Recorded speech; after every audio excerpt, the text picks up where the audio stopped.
applied art juga tentu. Oke, nah ini adalah film.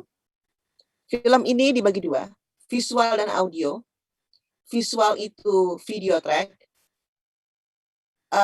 seen by eyes. Jadi video track, visual kita melihat dengan panca indera kita ya, yaitu kedua mata gitu.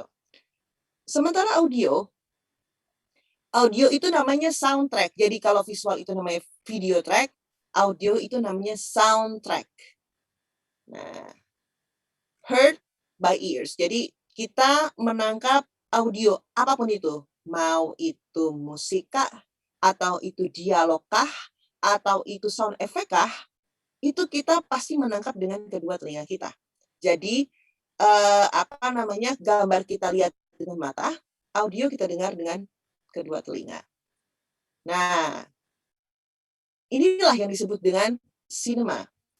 Cinema dan di audionya ada juga dialog, sound effect, dan terakhir film score, gitu ya. Nah, dari sini,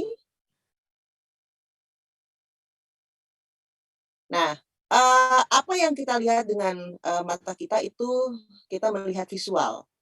Tapi apa yang kita dengar dari telinga kita, di telinga kita itu adalah membentuk theater of mind. Jadi, kenapa kok musik yang mendayuni, padahal gambarnya lagi gambar misalnya establish pemandangan pemandangan misalnya ada air mengalir, udara langit yang biru, kemudian gua-gua yang yang cerah gitu. Tapi kenapa bisa bikin nangis ya? Karena musiknya misalnya ada solo violin, terus syahdu tenang, dan kemudian tak terasa kita meneteskan air mata kita ketika melihat itu, gitu. Oke, mudah-mudahan di sini, sampai sini teman-teman paham ya. Oke. Nah, jadi dari visual dan theater of mind ini bergabung menjadi satu, menciptakan dramatic content. Jadi yang tadi saya ceritakan, di pagi hari yang cerah, langit berwarna biru, yang menjadi refleksi warnanya di air yang jernih, dan kemudian saya mendengar gemericik air yang yang sangat sangat lembut. Kemudian ada kicau burung, dan ada violin solo di situ atau cello solo di situ, dan begitu kita lihat, tes, ya itu. Nah, penggabungan visual dan theater of mind ini, audio dan visual ini yang namanya dramatic content. Konten yang drama banget. Nah, itu yang seperti saya ceritakan, padahal cuman establish shot, gambarnya mungkin gambar pedesaan gitu, atau gambar sungai gitu, atau gambar sungai yang jernih kayak gitulah. Nah, film memang menceritakan, jadi benar-benar bercerita. Makanya film itu ada kaitannya dengan story, menceritakan apa sih yang mau disampaikan, cerita apa yang bisa diambil hikmahnya gitu. Oke. Ini adalah proses dramatic content. Perjalanan dramatic impact ke audience. Nah, jadi gini, teman-teman, mungkin ini ada yang baru dengar. Jadi film itu kan dramatic content tadi yang saya bilang ya. Kemudian dramatic content ini ada audio dan visual. Setelah itu, dramatic content mendeliver dramatic impact. Jadi dia memberikan pengaruh kepada audience. Nah, jadi sampai sini semoga dipahami ya. Saya buka lagi satu lagi. Taruh sekali lagi ya. Sebentar. Kok aku jadi deg-degan ya? Wait. Oke, ini proses dramatic content tadi. Sebentar. Audiovisual, dan kemudian dari dramatic content ini mendeliver dramatic impact kepada audiens. Jadi audiens merasakan impact, merasakan drama. Dramanya tuh benar-benar berasa tuh tek gitu sampai apakah penonton jadi, kesel deh sama si tokoh ini, kasihan banget nih si tokoh itu ya, kan tadi dia nganterin surat tapi tiba-tiba kok cowoknya malah jadi selingkuh gitu misalnya gitu. Nah, ceweknya nganterin surat loh, aduh kok gitu sih kayak gitu misalnya. Itu memberikan efek kepada audiens gitu. Jadi film yang baik adalah film yang dramatic content-nya itu mendeliver dramatic impact. Oke, kita lanjut. Musik film adalah added value. Salah satu cabang seni yang melebur dalam film. Kenapa saya katakan added value di sini? Karena pada dasarnya film itu yang paling utamanya adalah cerita. Cerita ini pasti ada dalangnya, pasti ada storytellernya. Siapa sih storytellernya? Nah, storytellernya adalah sutradara. Sutradara yang menceritakan. Jadi menceritakan menceritakan semuanya dari awal sampai akhir gitu. Sebentar. Menceritakan cerita film dari awal sampai akhir, dan semuanya itu, untuk semua itu sutradara memerlukan semua ahli-ahli, semua kru atau cast yang benar-benar ada di bidangnya masing-masing. Misalnya kayak director of photography gitu, atau seperti editor atau art department yang pastinya banyak sekali memerlukan bidang yang menguasai bidang tersebut. Makanya saya bilang salah satunya adalah musik film. Jadi musik film adalah added value. Salah satu cabang seni yang melebur dalam film. Oke. Jadi intinya tuh kalau misalnya kita mengerjakan musik film semua genre itu harus dramatik. Kadang tergantung sutradaranya. Sutradaranya mungkin minta ini benar-benar drama gitu. Kadang-kadang misalnya ingin meluapkan perasaan si tokoh utama yang sedang marah gitu. Berarti kita memang musiknya grandioso mungkin, atau di antara keramaian. Mama mau pilih sama bapaknya? Iya. Sama opa? Iya. Oh, ditinggal. Sorry, ini agak ramai. Mohon maaf, Bapak Ibu, teman-teman bisa di-mute dulu audionya, terima kasih. Ya, terima kasih Mbak Grace. Oke, aku lanjut ya. Jadi misalnya ada seorang laki-laki di tengah keramaian dia tidak sukai. Padahal gambarnya rame gitu. Gambarnya tuh banyak orang. Tapi musiknya bisa mengekspresikan perasaan dirinya sendiri gitu. Misalnya pakai solo piano gitu misalnya. Cuman satu not aja. Teng, teng, teng. Itu mungkin perasaan lonely-nya dia gitu. Kayak si tokoh utama ini seakan-akan mau bicara bahwa aku tidak mengenal semua orang di sini gitu. Aku merasa sendiri, jadi sendiri di keramaian. Itu musiknya teng, teng, mungkin ya gitu. Nah, itu ada unsur dramatik yang seperti itu. Ada juga sutradara yang meminta kita untuk lebih kepada realism. Jadi misalnya ada beberapa adegan yang dibiarkan real apa adanya gitu. Lebih dapat dramatik kontennya seperti itu. Tapi kita bisa menggarap musik sebagai ambience atau musik adegan. Misalnya kita mau bercerita, si sutradara ini mau bercerita tentang seorang pianis. Seorang pianis ini harus jago banget main pianonya. Kita diminta untuk mengkompos komposisi piano yang akan di-shoot di adegan gitu. Ya udah, akhirnya kita tulis segala macam. Nah, sisanya itu pasti akan penata suara lapangan yang akan bekerja, karena apa? Untuk mencapai, piano yang sebegitu bening, permainan piano yang sebegitu bening, memang harus ada beberapa macam sound system yang, pasti penata suara lapangan yang lebih lebih, jago untuk hal itu ya. Jadi nggak ada noise, nggak ada suara macam-macam, ambience-nya juga bisa di-minimize gitu, kayak gitu. Nah, tapi kita cuman bertugas untuk mengkomposisi, atau misalnya tiba-tiba, apa namanya, si, tokoh utama ini berlari gitu, tadi dikejar-kejar gitu ya, sama seorang penjahat lah misalnya. Masuk ke ruang konser, tiba-tiba dia melihat ada, apa namanya, ada di panggung itu ada kuartet. Nah, di situ kan kita harus kompos adegan itu untuk kepentingan syuting.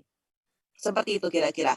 Jadi ini lebih realis. Jadi tidak semua dramatic content itu diisi dengan musik. Kadang-kadang diam juga adalah musik gitu. Oke, yang penting adalah yang kita lakukan adalah olah rasa. Kita harus rajin-rajin mengolah apa yang kita lihat, kita olah dengan rasa dan kemudian kita tuangkan. Oke, buat aku ini rasanya lebih pas begini. Dan jangan lupa dengan editing yang menjadi metronom untuk musik kita. Itulah olah rasa. Nah, saya ingat banget kata senior saya, Om MB Senior, senior yang sangat saya hormati sekali. Jadi beliau dulu sempat dulu saya sempat diminta jadi pembicara, barengan sama Om MB Senior di salah satu acara.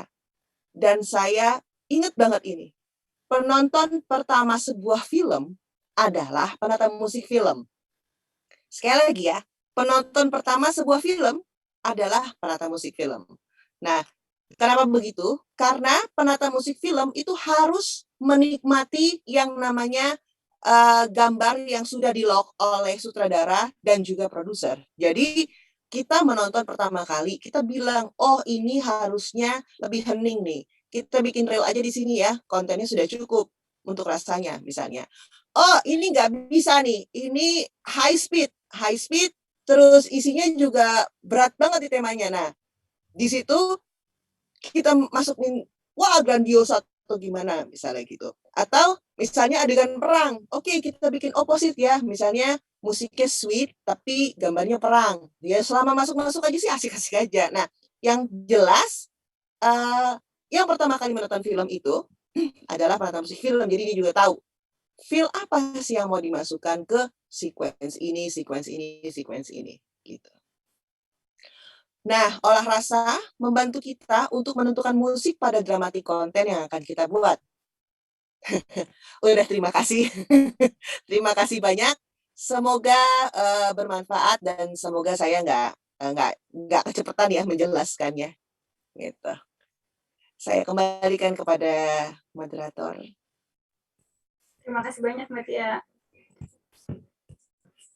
Ya, terima kasih banyak pemaparannya Mbak Tia, menarik sekali. Pasti teman-teman sudah tidak sabar ya, pasti sudah banyak pertanyaan yang siap didiskusikan dengan Mbak Tia.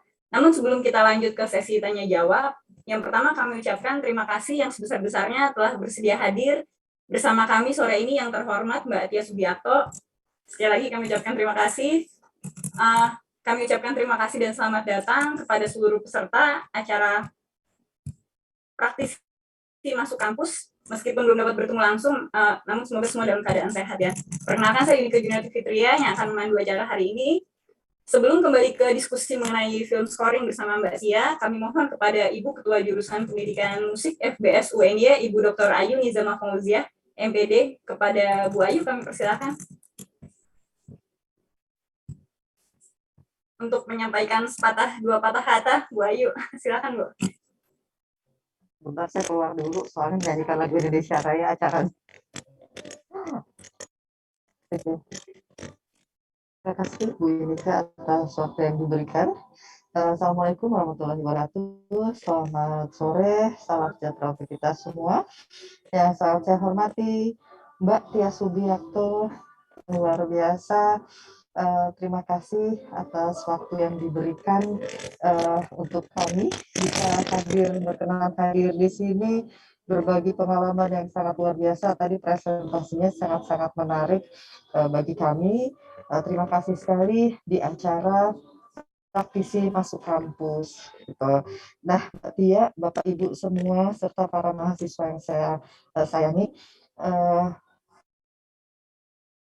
seperti hari-hari sebelumnya, perlu diketahui bahwa program masuk kampus ini merupakan program yang dicetuskan oleh Menteri Nadiem untuk mendukung program kegiatan belajar mengajar, begitu Mbak Tia. Karena di program Merdeka Belajar Kampus Merdeka itu Pak Mas Menteri memberikan kesempatan bagi para mahasiswa untuk mengembangkan kompetensi, mendapatkan kompetensi tambahan selain bidang studinya. Salah satunya melalui praktisi masuk kampus ini, begitu Mbak Tia. Dan ini di prodi musik ini merupakan program yang terakhir, di mana sebelumnya ada Mas Oni, ada Mas Chandra Darusman, ada Mas Ari, dan hari ini kita belajar dari Mbak Tia Subiakto yang sangat-sangat luar biasa. Beliau seorang produser musik, film musik, kemudian juga komposer. Tadi merinding Mbak Tia mendengarkan Indonesia berkibar di go internasional ya Mbak Tia. Terima kasih sekali. Nah, saya berharap hari ini kita bisa belajar bersama, khususnya para mahasiswa kami Mbak Tia, bisa untuk mengembangkan karir ke depannya, bagaimana karir di bidang musik dapat dikembangkan, salah satunya menjadi seorang komposer di film, dalam penyusunan film. Jadi tadi Mbak Tia sudah menjelaskan dengan sangat detail seperti apa sih musik film itu gitu ya, tak sekedar ilustrasi ya Mbak Tia ya, tapi juga ada koordinasi antara pembuat film, sutradara, bagaimana mengolah musik supaya itu sesuai selaras dengan alur cerita tadi yang dramatik luar biasa Mbak Tia. Baik, saya harap program ini bisa memberikan manfaat bagi para mahasiswa khususnya dan juga bagi kami, menjadi terbuka wawasan kami, menambah pengetahuan kami terkait karir-karir di bidang musik, salah satunya adalah produser musik film. Mungkin tidak banyak dari saya, Bapak Ibu semua, Mbak Tia, karena udah nggak sabar ini para hadirin yang hadir di ruang virtual ini sudah nggak sabar untuk berdiskusi lebih lanjut terkait musik film ini. Gimana sih secara detailnya? Mungkin itu dari saya. Kurang lebihnya mohon maaf. Billahi taufiq wal hidayah. Assalamualaikum warahmatullahi wabarakatuh. Saya kembalikan ke Bu Yudika. Terima kasih sekali lagi Mbak Tia semua. Waalaikumsalam warahmatullahi wabarakatuh. Terima kasih Bu Ayu. Tanpa mengurangi rasa hormat kepada Bapak Ibu dan teman-teman semuanya, dimohon untuk bisa open kamera dan memeriksa kembali untuk harap di-mute untuk audionya, agar diskusi bisa berjalan dengan baik. Oke, acara selanjutnya yang sudah kita tunggu-tunggu, kita akan melanjutkan diskusi dengan Mbak Tia yang akan dibawakan dan dipandu oleh Mas Denny Wahyu Triawan MPD. Kepada Mas Denny selaku moderator, dipersilakan. Terima kasih Bu Yunike, selamat siang Bapak Ibu semuanya, dan selamat datang Mbak Yunike, Mbak Tia, maaf Mbak Tia, selamat datang. Nah, setelah tadi banyak pemaparan yang menarik ya dari Bu Tia, yang pada sesi sekarang ini selanjutnya adalah sesi tanya jawab. Mungkin saya akan membuka dulu 3 orang penanya yang ingin sharing pengalaman yang berhubungan tadi yang apa yang sudah dipaparkan oleh Mbak Tia. Mangga dipersilahkan. Pertama dari yang sudah resen, Ibu Kun Astuti, monggo dipersilahkan. Oke, terima kasih Mas Denny. Assalamualaikum warahmatullahi wabarakatuh. Senang sekali ya bisa bertemu dengan Mbak Tia nih, luar biasa ya. Begini Mbak Tia sudah mempunyai pengalaman banyak ya di bidang perfilman. Saya ingin menanyakan, seandainya kita itu ingin melakukan syuting di luar negeri, kan kalau misalnya dengan orang Eropa itu kan kalau nggak izin itu kan kita kesulitan. Bahkan saya kalau misalnya saya foto dengan teman saya yang walaupun itu kenal baik, saya nggak akan nggak akan meng-publish ya, karena saya harus izin dulu dengan beliau. Ketika saya juga observasi ke kelas-kelas gitu juga, ketika saya harus publish kan harus izin dengan orang tuanya. Nah, ketika kita misalnya merekam di tempat umum gitu ya, di luar negeri itu apakah boleh? Bagaimana sistemnya? Itu yang pertama. Kemudian yang kedua, itu bagaimana ya perizinan ketika kita melakukan misalnya rekaman video di luar negeri. Misalnya ya kita insya Allah bisa ke Menara Eiffel lagi gitu ya. Alhamdulillah saya pernah ke Menara Eiffel, waktu itu saya ingin merekam tapi saya masih takut ya. Nah, suatu saat seandainya saya mendapat kesempatan lagi ke sana, apakah harus ada izin-izin khusus? Apakah ada tempat-tempat khusus yang misalnya harus diizinkan atau mungkin bagaimana begitu prosedurnya? Terima kasih Mbak Tia. Oke. Ini langsung dijawab aja atau bagaimana ya, Langsung Mas? dijawab aja. Oke. Langsung dijawab saja, Bu. Oke. Terus terang saya memang bukan the one who produce the visual gitu. Mungkin sebenarnya pertanyaan ini lebih tepatnya ditanyakan kepada produser atau kepada eksekutif produser gitu. Tapi saya akan coba menjawab dengan sepengetahuan saya ya Bu Kun ya. Jadi kalau kita punya cerita dan cerita itu akan mengambil lokasi di luar negeri gitu. Memang ada beberapa rules untuk perfilman sendiri dan itu juga berlaku di negeri kita. Kita harus mengadakan kerjasama atau joint production dengan PH setempat. Jadi dengan production house, misalnya tadi Ibu bilang Menara Eiffel, berarti itu di Prancis kan?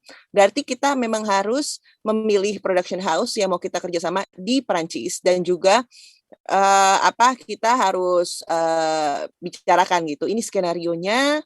Kemudian, dan memang kalau di luar negeri memang cukup ketat sih. Saya soalnya dengar banyak cerita dari misal kayak sahabat saya lah, kayak Mas Hanung gitu ya.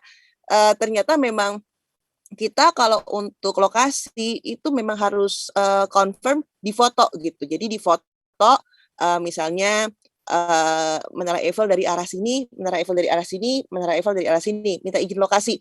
Di luar dari itu pasti tidak diperkenankan untuk syuting gitu. Jadi memang harus ada izinnya, tapi yang ngurus harusnya production house setempat gitu. Mudah-mudahan bisa menjawab. Mungkin Ibu juga bisa bertanya apabila nanti ada misalnya ada pertemuan dengan produser atau webinar dengan produser dan membahas tentang production itu sendiri. Terima kasih, semoga menjawab. Ya, terima kasih banyak. Oke, selanjutnya yang sudah resen Mas Bimo. Silakan Mas Bimo. Selamat sore Bapak Ibu dosen dan Mbak Tia. Perkenalkan, nama saya Mopi Budi Harjo dari Universitas Negeri Yogyakarta angkatan 2018. Pada kesempatan kali ini saya ingin bertanya Mbak, apa ya langkah awal yang harus kita lakukan untuk menjadi pengisi suara dalam film Mbak? Yang pertama. Terus yang kedua, gimana cara kita mendapatkan referensi atau ide-ide awalnya untuk mengisi sebuah suara dari film tersebut Mbak. Itu saja. Terima kasih Mbak. Selamat sore. Oke, selamat sore. Terima kasih Mas Bimo. Langkah awal kalau kita mau terjun secara profesional, sudah pasti kita harus ngumpulin yang namanya showreel. Apa itu showreel? Showreel itu adalah hasil-hasil karya kita yang kita kerjakan selama ini. Bisa berarti dengan PH besar atau bisa berarti dengan PH iklan, bisa ketika kita kerjasama dengan teman sendiri bahkan. Jadi kalau Mas Bimo memang berniat untuk ngumpulin showreel nih misalnya, kalau teman Mas Bimo ada yang syuting, colek-colek aja. Sini deh, gue yang ngerjain musiknya, gitu. Sini deh, gue isi. Nah, musiknya nggak apa-apa buat lo, tapi ini bisa gue pakai ya jadi showreel. Nah, di situ kita bisa ngumpul-ngumpulin. Aku dulu juga gitu soalnya. Kebetulan papaku itu seorang yang bergerak di bidang advertising dan punya advertising agency sendiri gitu ya. Jadi waktu tahun 97, aku pun juga ngumpulin showreel. Jadi misalnya di bulan ini aku bikin berapa jingle gitu. atau bikin berapa musik untuk divisi scoring, ya udah dikumpulin. Nah, itu menjadi bekal supaya klien atau produser yang mau meng-hire kita percaya kita itu sudah lama berada di industri ini gitu. Jadi dikumpulin, apalagi zaman sekarang tuh gampang banget. Ada LinkedIn, ada juga Instagram kalau memang mau upload di IGTV di situ gitu. Jadi so you can show it to the world gitu. Ini loh, saya seorang penata musik film atau saya seorang penata musik, saya punya equipment yang oke, saya punya hasil yang mumpuni untuk bisa diajak kerjasama. Begitu. Selanjutnya kalau misalnya memang Mas Bimo belum punya peralatan, jadi bisa dikumpulin dulu awalnya dari sound card mungkin, nggak apa-apa dari yang sederhana dulu. Kemudian speaker, kemudian PC gitu ya, CPU ya dalam bentuk apa aja, dalam ini apa aja. Kebetulan kalau aku memang begini format ininya. Maaf tadi nggak sempat dinyalain karena karena geledek gitu tadi jadi takut banget. Jadi ini aku punya speaker, kemudian ada controller dan segala macam. Ini aku kumpulin dulu nih karena ini memang modal kerja kita. Nah, kemudian tolong aku agak ke bawah ya. Nah, kemudian ada ada sound card, kemudian aku ada master, untuk alat untuk mastering, kemudian ada alat untuk preamp untuk mic gitu. Bahkan untuk mikrofon sendiri, aku juga ada 2, kelihatan kali ya di sini ya. Biasanya aku pakai Neumann, ini andalan aku Neumann. Dan kemudian ada Studio Project. Ini aja udah cukup banget. Sudah cukup banget untuk membuat musik film. Apalagi kalau Mas Bimo juga menguasai yang namanya digital orchestration. Jadi nggak berasa banget MIDI-nya banget gitu, nggak berasa kayak mungkin kayak organ tunggal gitu. Tapi belajarlah, makanya kalau ada kesempatan belajar untuk orchestration, belajar untuk harmoni, belajar inversi, hafal tangga nada 1 sampai 7 crash, 1 sampai 7 mol, natural gitu, modes, semua modes gitu, itu memang harus dihafal. Itu bekal banget soalnya. Mudah-mudahan menjawab ya. Terima kasih. Baik Mbak, terima kasih Mbak atas jawabannya.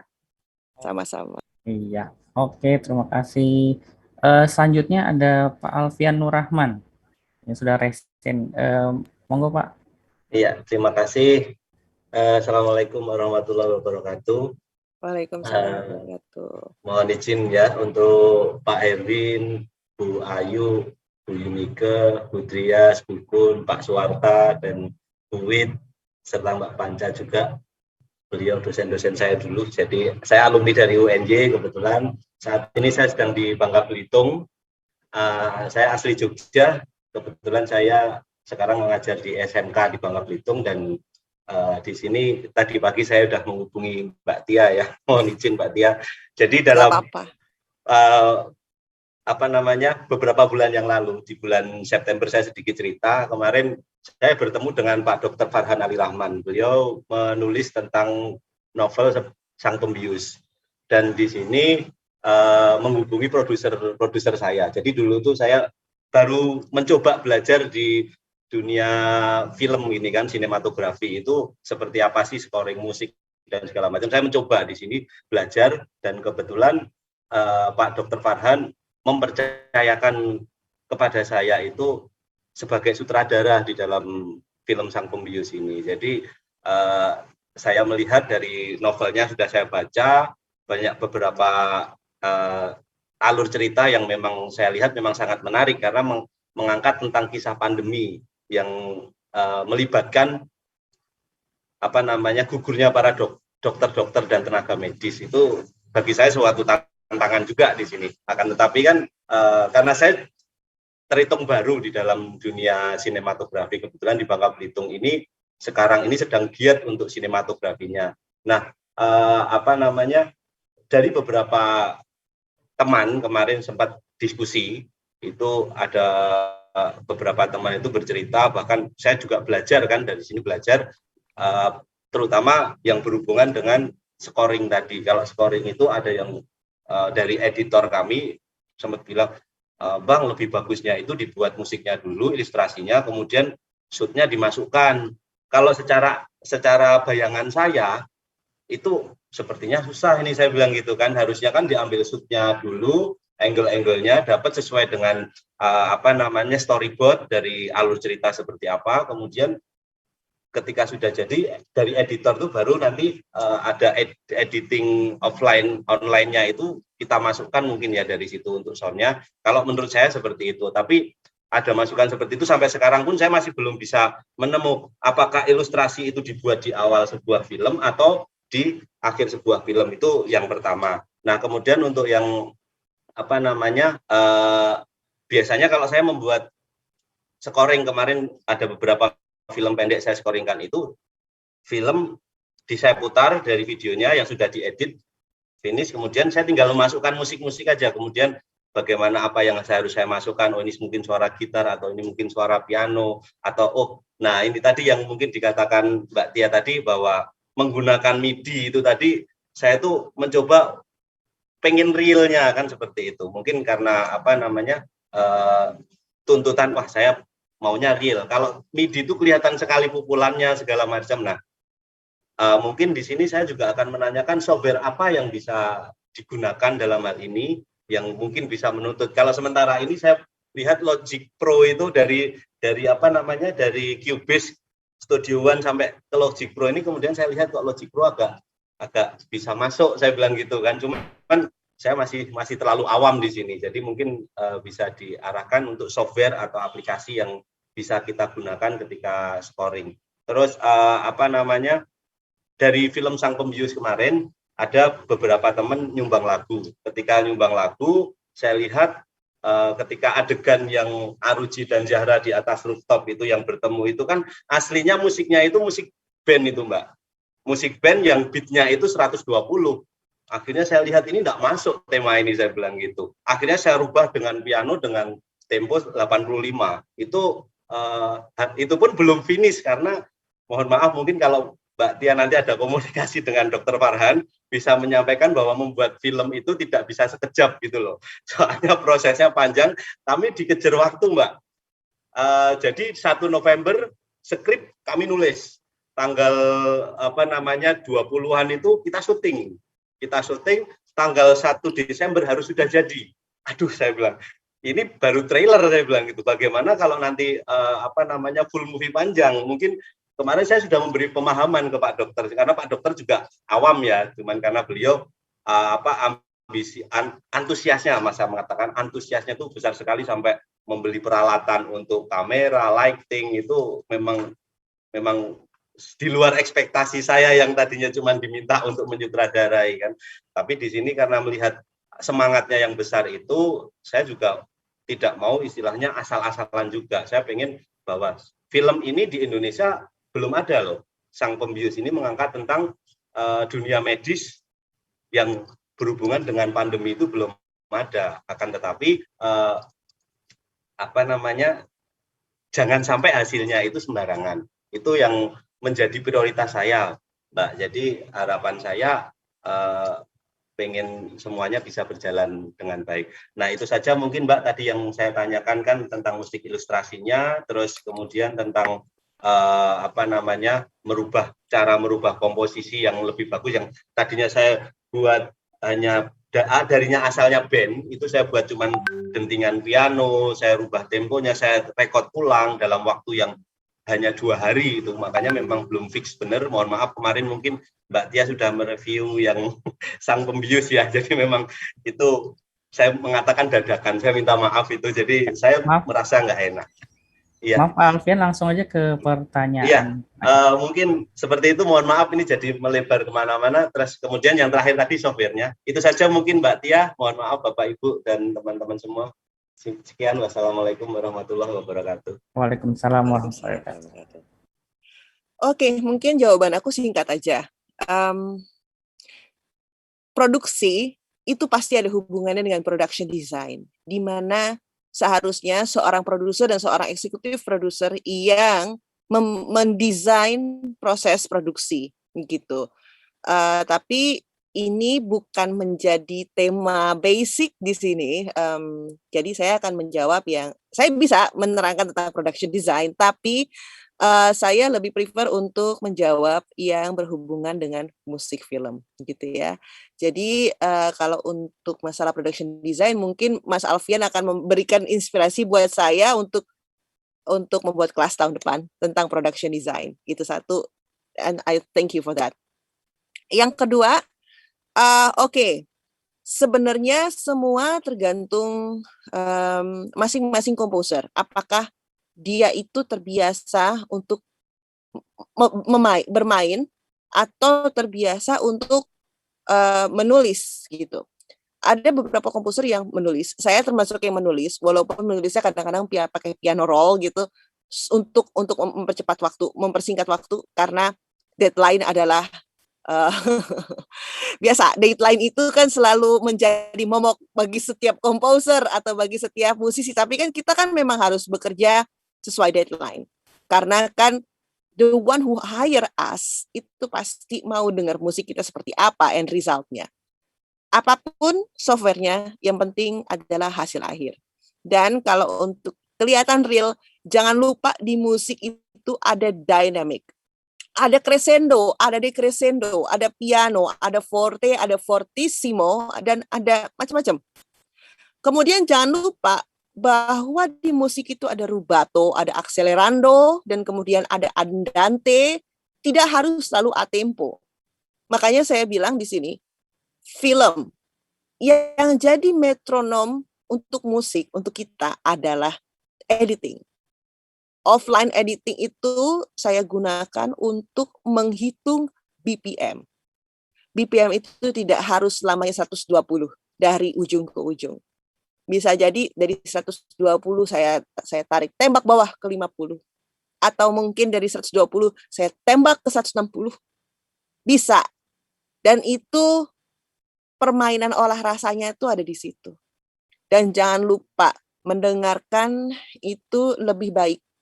Maksudnya mendengarkan itu lebih baik itu gini. Kita udah tembak nih BPM kemana-mana. Kita udah tulis nih dynamic yang which is sebenarnya di digital audio workstation pasti akan lebih mudah ya di DAW. Terus kita mendengarkan, kita rasakan, kita lihat gambar. Saya itu nggak jarang loh.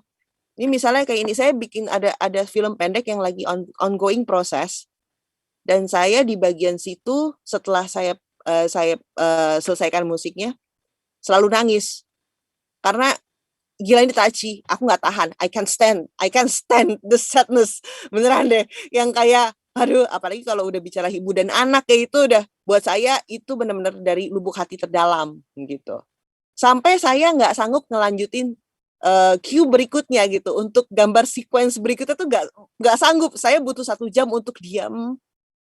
Gila ya, kok jadi sedih banget ya ini film kayak gitu. Nah itu jadi mendengarkan itu lebih baik mendengarkan dan mendengarkan dengan rasa ya tentu. Nah kalau untuk software mah kayaknya secara umum sih yang penting yang lebih cepat aja, yang lebih friendly aja sama kita.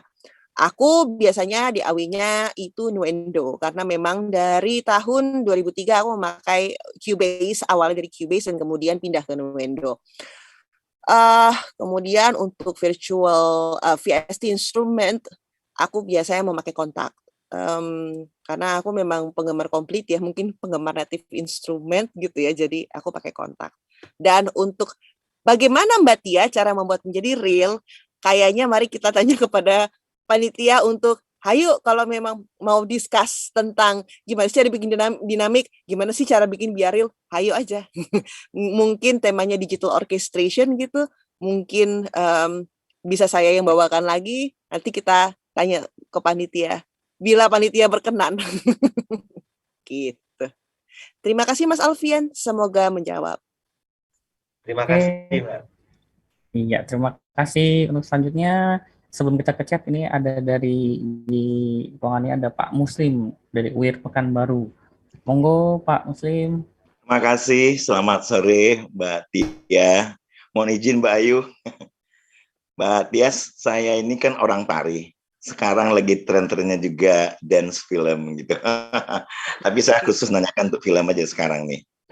Tadi yang paling menarik itu yang tidak bisa kita lepaskan pasti masalah rasa. Itu pasti. Ketika rasa itu nyampai sama kita, sama penonton gimana. Cuman saya ingin tanya proses kerjanya Mbak Tia. Di situ kan ketika musik itu hadir dalam film, dia juga mungkin berbentuk komposisi-komposisi. Di proses-prosesnya itu bagaimana? Jadi ada beberapa track atau beberapa bagian tertentu yang dimainkan oleh konser atau apa. Nah ini persiapannya untuk cara proses alurnya gimana Mbak Tias? Apakah ya memang mungkin diputar dulu, kemudian dibuat satu komposisinya, kemudian apalagi diolah lagi. Nah, barangkali itu aja Mbak Tias. Terima kasih. Selamat sore. Assalamualaikum. Waalaikumsalam warahmatullahi wabarakatuh. Terima kasih banyak Pak Muslim. Pertanyaannya bagus banget.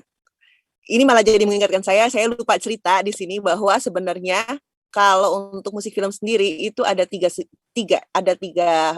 pilar ya. Jadi kayak segitiga aja. Produser itu produser film maksud saya ya. Producer is the one who make it happen.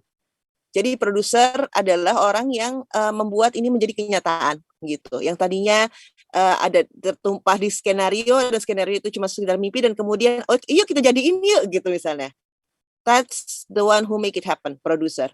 Kemudian produser pasti bekerja sama dengan director atau sutradara. Sutradara adalah seperti yang saya tadi jelaskan, sutradara adalah storyteller. Storyteller yang memang bercerita dengan semua bidang. Jadi dengan menggunakan kekuatan semua bidang terapan, semua kru yang dengan semua bidang masing-masing itu expert banget. Dan kemudian ada penata musik film. Penata musik film yang membuat film untuk sutradara dan produser. Nah, semua tergantung dari treatmentnya produser. Kalau misalnya sutradaranya bilang bilang ini aku udah shotnya ini memang harus slow mo, maksudnya di gambarnya itu memang slow motion gitu. Bisa nggak sih ngerasain bahwa dia menari dalam keadaan kesepian, keadaan sendiri, dan musiknya kayak gimana? Nah, itu pasti call to action-nya itu dari sutradara, karena sutradara itu yang storyteller yang utama. Kalau kita kan memang sebagai musisi itu menceritakan melalui musik gitu. Tapi harus laras dengan sutradara because he's the man yang punya film udah pasti. Apalagi produser juga yang lagi mana sih yang make it happen tuh aku kok gitu. Masa aku nggak boleh ngomong? Itu kita memang harus bisa istilahnya tuh kompromi lah dengan kedua itu. Tapi yang jelas sih karena sifatnya pasti kolaborasi. Karena kalau misalnya tidak kolaborasi, itu akan menjadi karya itu akan menjadi egoisme gitu. Nah, dengan kolaborasi ini karya ini akan menjadi idealisme gitu. Jadi memang penting sekali untuk bisa, dan terutama saya itu adalah tipe orang yang paling senang dengerin produser dan sutradara gitu. Misalnya saya bikin nih, terus produsernya bilang, aduh Tia, feel-nya nggak dapet feel-nya, ulang. Saya ulang. Jadi harus sampai dapet feel-nya. Misalnya harus sampai produsernya diam terus, gila nih, kok bisa nangis di begini nih gitu, kayak gitu. Aduh iri, goosebumps gitu misalnya kayak gitu ya. Itu sering banget produser sering melontarkan itu, tandanya oke. Aku udah bener ya, direction feel-nya udah dapat gitu. Kadang-kadang ada produser sama sutradara juga suka berantem sendiri. Enggak Pak, mau saya begini. Enggak Pak, enggak dong. Maunya begitu Pak, saya maunya begitu segala macam. Saya langsung gini, udah deh berantem dulu deh berdua. Saya tinggal nunggu perintah aja.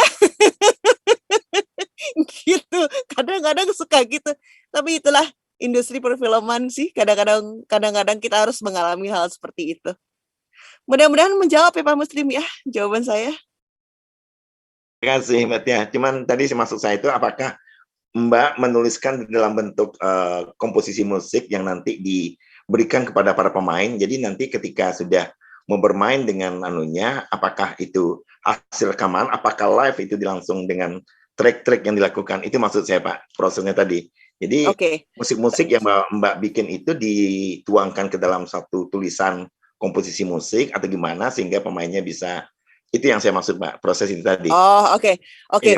Ya. Soalnya saya tadi nangkepnya Pak Muslim bertanya 2 pertanyaan, jadi itu pertanyaan berarti jawaban dari pertanyaan pertama. Sekarang pertanyaan kedua, nggak apa-apa ya Mas Denny?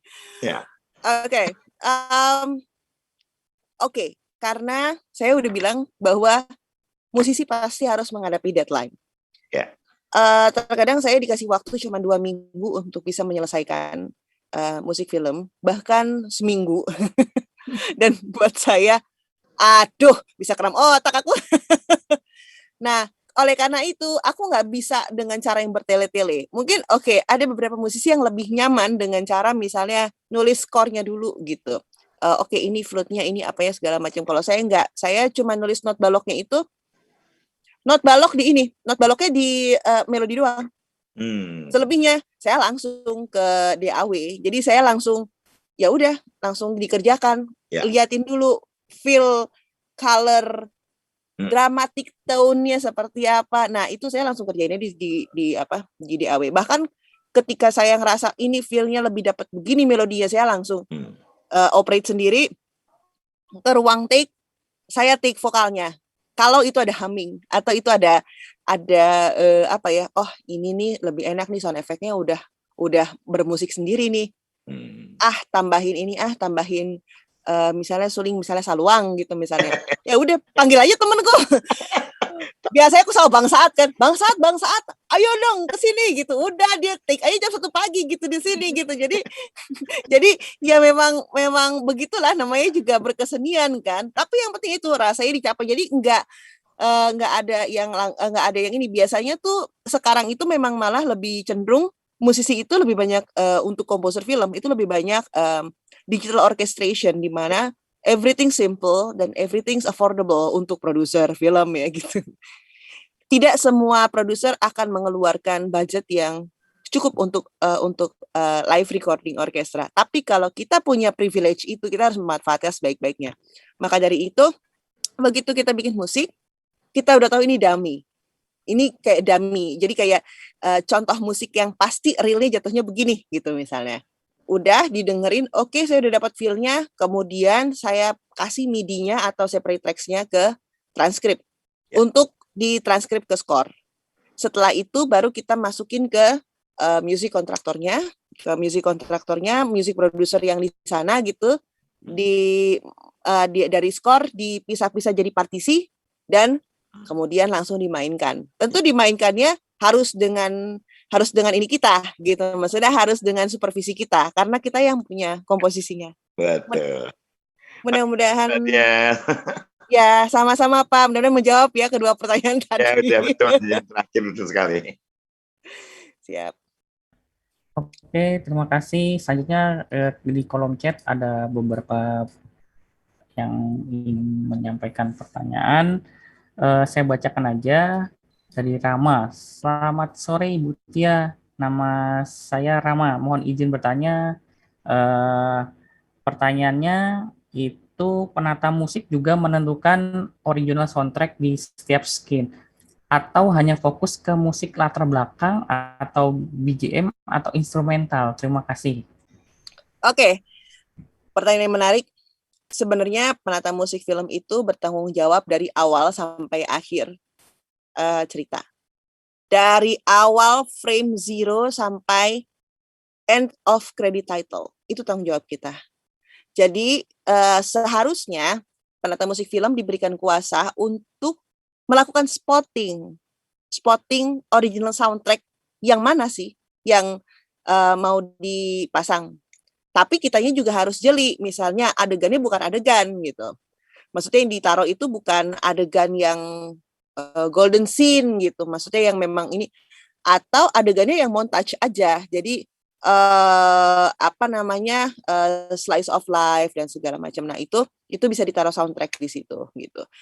Tapi kadang-kadang juga ada yang atas permintaan produser atau sutradaranya, karena mereka merasa cocok nih kalau ditaruh di sini, cocok nih kalau ditaruh di situ, misalnya kayak gitu.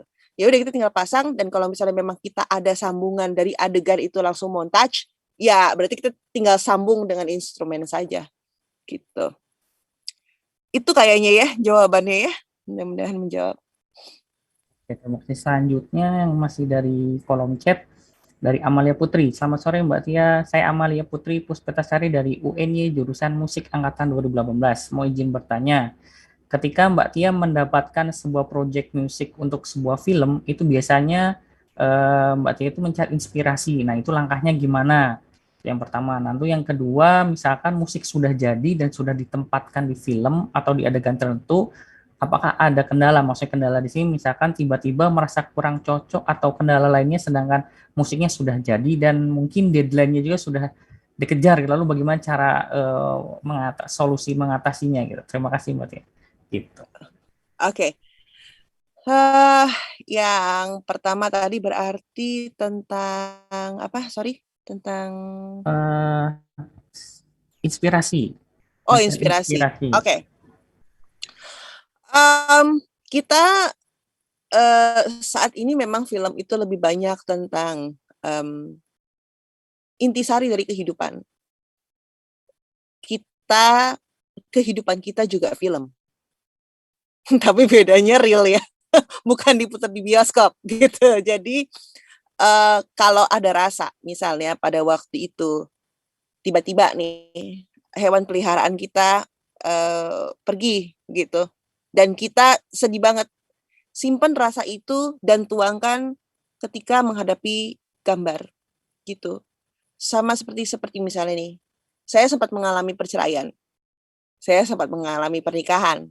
Jadi ketika ada adegan suami istri berantem dan berantemnya dahsyat banget, itu saya bisa menggambarkannya lewat musik gitu. Jadi kadang rasa-rasa yang kita alami atas peristiwa yang kita alami itu bisa menjadi bank, bisa menjadi tabungan kita gitu.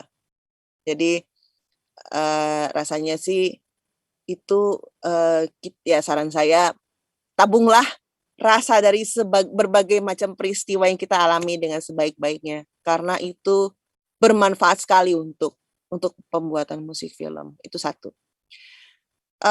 Yang kedua tadi apa Mas Denny? Sorry. Buat tadi misalkan musik sudah jadi, kemudian ada terkendala mungkin udah digabung di adegan gitu ya, kemudian tidak cocok gitu. Oke. Itu sering banget kejadian di saya. Jadi pas mau final mixing, ini di tempat menata suara, produsernya udah oke, direkturnya nggak oke. Akhirnya kadang-kadang direkturnya ngurang-ngurangin sendiri instrumennya. Nanti produsernya, loh, Tia, kok musik dirubah lagi? Pak, bukan saya yang ngerubah, Pak. Kayak gitu. Nah, akhirnya ada beberapa cara. Mesti dealing dengan ngurangin instrumen, atau mau nggak mau buat lagi balik ke studio dan memanfaatkan sisa waktu yang ada sebelum deadline gitu. Makanya saya selama belasan tahun selalu tidurnya jam 5 pagi, bangun jam 8 pagi gitu misalnya, karena ya untuk ngejar itu. Karena suara dari director belum tentu sama dengan suara dari produser gitu, untuk menjadi notes kita. Jadi kita sendiri juga harus lebih bijak untuk bisa menjelaskan treatment kita tuh begini, tapi tetap feel-nya dapat nggak? Itu aja. Mudah-mudahan menjawab ya. Terima kasih Mbak. Ya, selanjutnya masih dalam kolom chat dari Panjalu Ibnu. Selamat pagi Mbak Tia, saya ingin bertanya tentang bagaimana membuat komposisi musik film yang bisa memberikan efek hipnotis pada suatu adegan. Karena menurut saya sebagai orang awam, musik film berkaitan dengan bagaimana musik tersebut dapat mengontrol mood penonton gitu. Apakah mungkin kita perlu memahami pula ranah psikologi dalam menghasilkan komposisi musik film yang dapat membawa penonton larut dalam adegan? Terima kasih. Oke. Memahami ilmu psikologi terlalu cerdas buat saya. Serius. Kan tadi dikatakan bahwa penonton pertama sebuah film adalah penata musik film. Jadi all we have to do is just watch the movie. Catat kalau bisa, ada satu kertas namanya cue sheet gitu ya. Jadi dia itu mencatat dari timecode sekian ke timecode sekian, sequence-nya apa, instrumennya apa. Oke, kita coba sesuai sama instrumen. Oke, nggak cocok, kita ganti lagi. Nggak cocok kan feel-nya, tapi udah dicatat gitu. Kita ganti lagi. Nah, Itu yang harus kita yang harus kita pahami bahwa film adalah karya. Yang bercerita itu bukan segambreng orangnya. Sebuah film yang menceritakan adalah seorang sutradara. It is personal, oke? Yang membuat musik adalah satu orang. Penata musik film satu orang. Dan yang menikmati audiens, kritik ataupun feel ataupun impact yang dirasakan itu pasti masing-masing. Ada yang emang nangis, ada yang emang apaan sih ini adegannya kok norak banget sih gitu. Ada yang bilang gitu gitu. Ada yang aduh musiknya kok MBA banget sih, musik berarti alhamdulillah. Ada yang bilang begitu juga. Tapi itu memang masing-masing personal. Jadi karya diciptakan oleh personal, dinikmati oleh personal, dan dinilai oleh personal. Jadi kalau buat aku be yourself, karena kalau kita sudah mengerjakan musik untuk film itu, berarti we are the chosen one by the director. Director percaya sama kita. Director percaya bahwa kita bisa mendeliver ceritanya dengan baik lewat musik kita, gitu. Jadi ilmunya sudahlah, dramatic content yang baik dan kemudian dipersembahkan kepada audiens untuk terdeliver dramatic impact-nya. Demikian, mudah-mudahan bisa menjawab. Terima kasih Mbak Tia. Belum ada yang ada yang mau bertanya lagi atau sharing. Waktunya masih ada. Di kolom chat juga belum ada yang bertanya. Kalau saya boleh nanya nih Mbak. Boleh dong. Nah, ini nih saya menarik sekali kalau lihat dari yang produksi Mbak Tia nih, tiba-tiba di sini saya lihat ada yang dari anime gitu. Tahun 2020 gitu. Iya. Nah, itu gimana itu ya? Apa kan sama ini ceritanya dari tahun ke tahun produksi musiknya itu di filmnya itu gimana ya? Saya ngejelasinnya gimana ya gitu. Nah, tiba-tiba muncul anime gitu. Itu menarik tuh bagi saya tuh. Gitu. Gimana, Mbak? Ya, alhamdulillah kebetulan dapat kesempatan untuk mengisi musik anime gitu. Pada waktu itu memang sebelum kita dinyatakan, maksudnya sebelum kita COVID ya gitu kalau nggak salah. Saya nggak tahu animenya udah tayang atau belum, tapi setidaknya saya suatu kepuasan sendiri bisa mengerjakan anime pertama dan direkturnya orang Jepang gitu. Saya paham sekali bahwa rata-rata memang mungkin seniman Jepang gitu memang agak sulit untuk diberikan kepuasan gitu melalui musik. Jadi saya juga tidak bisa yang seperti di sini gitu kayak ala santai nggak bisa. Memang yang tadi saya bilang cue sheet itu memang harus dibuat untuk menjelaskan kepada sutradara, okay, this is what I'm gonna do gitu. Oke, Q1 dan harus urutan Q1, Q2 jadi ceritanya tuh benar-benar yang ini adegan sequence yang ini adegan sequence yang ini adegan gitu, itu mesti urutan banget gitu. Nah, saya tulis di situnya ada instrumen ini rasanya harus gloomy, ini rasanya harus ini harus itu gitu. Nah, akhirnya saya mengerti gitu bahwa kalau sama director di luar gitu memang harus perintil dan detail supaya sutradara tersebut paham maksud kita. Ingat bahwa musik itu it's about intangible. Jadi kita cuma bisa mendengar, tapi kita nggak bisa melihat gitu. Nggak seperti visual yang tadi seen by eyes gitu. Itu kan heard by ears dan itu intangible gitu. Jadi meyakinkan seorang sutradara Jepang dan akhirnya beliau senang gitu dengan musiknya itu bagi saya pengalaman yang beneran deh kalau Mas Dini coba, you will know how I feel. Rasanya senang banget gitu. Gitu. Demikian Mas. Iya, oke. Terima kasih Mbak Ki. Kembali di kolom chat, ini ada yang bertanya dari Pak Rinto. Kalau musisi di Bali yang biasa memiliki kepekaan telinga, jarang menggunakan partitur. Ini bagaimana menurut Mbak Tia? Apakah partitur itu sangat penting atau boleh-boleh saja tergantung kemampuan musisinya? Terima kasih. Oke. Saya tahu kapasitas masing-masing musisi berbeda-beda pastinya ya. Don't get me wrong gitu ya. Saya juga jarang banget menggunakan partitur untuk bikin musik. Ya memang ya udah langsung aja wong gambarnya di situ. Yang penting kemampuan kita untuk membaca gambar. Yang penting kemampuan kita untuk membaca feel dari apa yang akan disampaikan oleh sutradara gitu. Tapi jelas sih, maksudnya kayak pengetahuan tentang chord itu wajib karena itu pasti berhubungan sama harmoni. Modes itu ya untuk diketahui juga wajib gitu misalnya ya.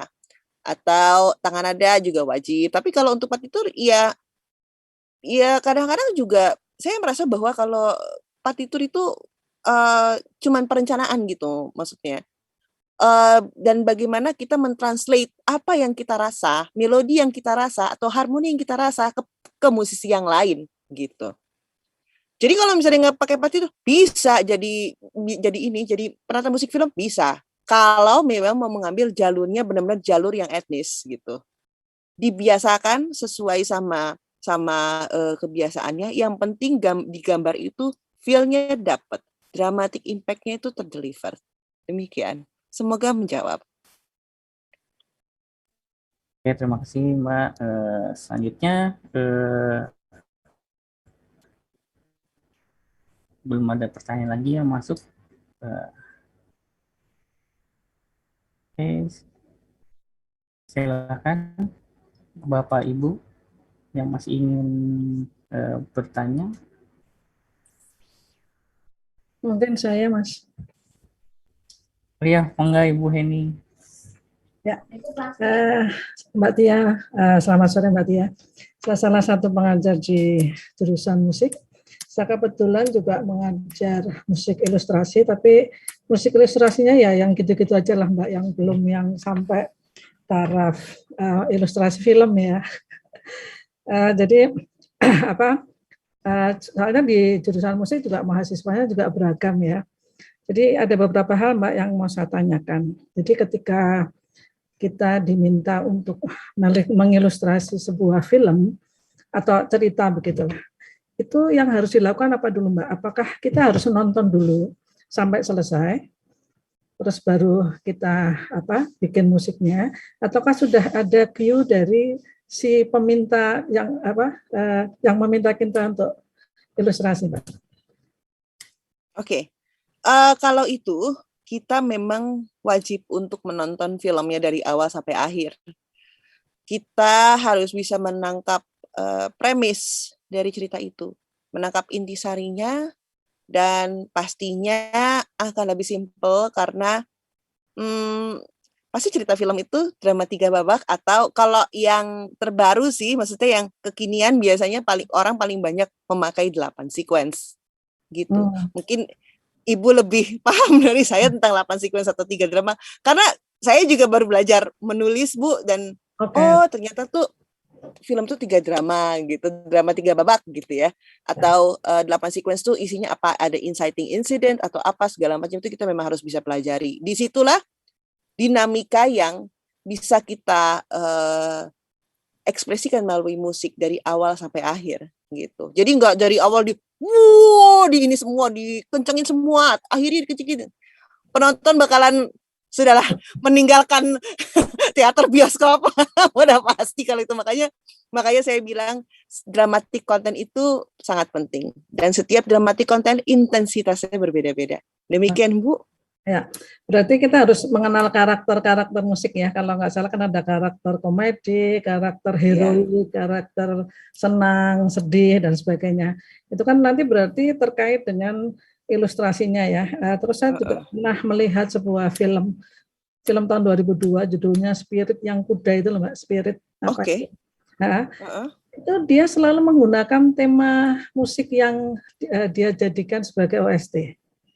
Apakah harus selalu begitu, ataukah kita bebas mengambil musiknya? Tapi sepertinya kalau kita terlalu bebas nanti nggak nyambung juga ya dengan OST-nya. Begitu gimana Mbak? Itu memang wajib sih Bu. Jadi selama saya mengerjakan musik film, sudah pasti saya dikasih soundtrack. Soundtrack itu dijadikan tema melodi gitu. Tapi kalau tidak ada soundtrack sama sekali, misalnya kita berhadapan dengan film yang neorealism, itu kita memang harus bikin melodi sendiri gitu ya, yang mana memang apa ya, memang harus ini kita kompos sendiri, kita harus persetujuan dulu dari awal. Kadang-kadang saya juga sering banget untuk record audionya, terus misalnya kasih ke Mas Hanung, Mas, menurut Mas gimana? Oke nggak nih? Oh ya udah, oke, gitu, kayak gitu. Jadi sering begitu. Karena sebenarnya ting-tengannya itu pasti penata musik film sama sutradara gitu. Itu ting-tengannya udah pasti itu. Gitu. Kalau untuk musik karakter, oke. Punten ya Bu. Ya. Kadang tidak selalu harus dengan melodi gitu. Kadang juga dengan instrumen juga bisa. Let's say misalnya ada seseorang yang dari NTT gitu. Berarti kita mesti mainkan sasando gitu. Atau memang setting tempatnya yang membuat kita harus memainkan musik sasando gitu. Itu saya pernah coba di Aisyah, film Aisyah, Biarkan Kami Bersaudara gitu. Karena si Aisyahnya itu asalnya dari Bandung gitu. Ya berarti memang musiknya harus Sunda. Begitu tiba-tiba ke NTT, wow, feel ininya, feel sasandonya, feel dari itu memang harus ada, memang itu requirement dari sutradara untuk meminta saya untuk itu gitu. Jadi ada kadang-kadang setting tempat juga ada gitu, karena dia juga menggambarkannya dari Bandung yang hijau gitu, kemudian NTT yang memang goldies banget, memang cantik sih. Cantik ininya, landscapingnya cantik sekali. Jadi itu mungkin Ibu bisa pelajari. Atau misalnya hafalan surat Yelisa. Saya baru tahu banget bahwa waktu pas tsunami Aceh itu memang ada dendangnya, memang ada hummingnya. Jadi saya memakai itu untuk tentu saya tanya gitu kan, sekalian belajar etnomusikologi sih Bu. Oke, kalau Aceh gimana sih? Iya, kalau Aceh tuh begini, terusnya rebana, terus udah gitu, pokoknya ada dialek-dialeknya kan. Nah, begitu pas saya bilang ini gambarnya begini, saya kadang-kadang juga kasih kesempatan kepada talent untuk ngelihat gambar gitu. Nah, feel-nya enggak, ini mesti pakai itu tuh. Ada kok, kita dendangnya untuk tsunami itu ada gitu. Itu memang beneran begitu beliau menyanyikan itu beneran merinding saya Bu. Dan sampai ya alhamdulillah sih waktu itu hafalan sholat Yelisa itu saya udah jadi nominee Asia Pacific Film Festival tahun 2012 waktu itu, karena memang jadinya Aceh banget sih gitu jadinya. Gitu. Jadi suasana juga harus kita harus paham di mana tempat dan seterusnya ya. Instrumen juga bisa mewakili ya. Betul. Kagum dan salut sekali dengan karya-karya Mbak Tia. Terima kasih sekali Mbak Tia atas sharing. Terima kasih Ibu, sama-sama. Terima kasih Bu Heni, Mbak Tia. Oke, selanjutnya di kolom chat ada yang bertanya lagi. Pernah yang sama tadi. Izin bertanya, di film manakah Mbak Tia yang pernah digarap dan membuat berkesan di hati Mbak Tia sendiri gitu? Dan manakah yang paling sulit sehingga butuh banyak waktu untuk membuatnya? Terima kasih.